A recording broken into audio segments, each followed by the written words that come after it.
It was difficult, but at least we knew roughly where the solution space was. We knew that it had to end sooner or later with a two-state solution, with an arrangement whereby most of the Israeli settlements would be pulled out of the West Bank, there'd be land swaps, there'd be Jerusalem as the capital of two states, the Palestinians would have to find ways to satisfy Israel on security, Palestinians would probably have to give up their claimed right of return to Israel proper.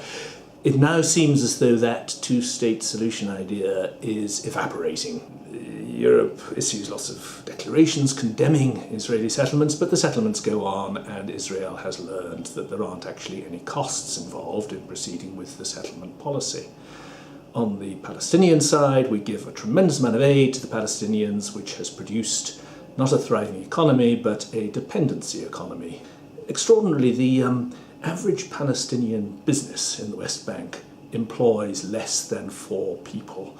We've managed to reduce, a combination of the occupation and international aid, have managed to reduce the Palestinian economy to a nation of corner shops.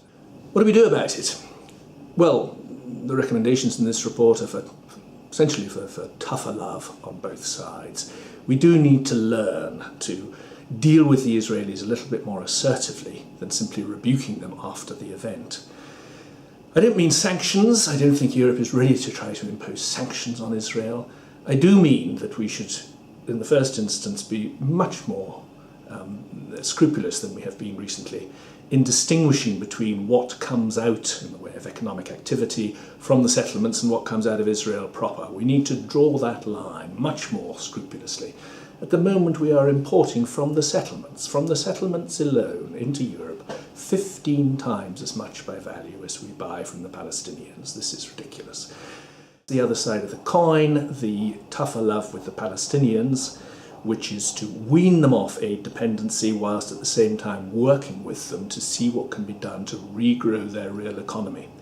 That's going to involve a lot of steps, for example, an easier planning regime, for example, changing the customs union arrangements, lots of steps by the Israelis to make it easier for a real Palestinian economy to flourish.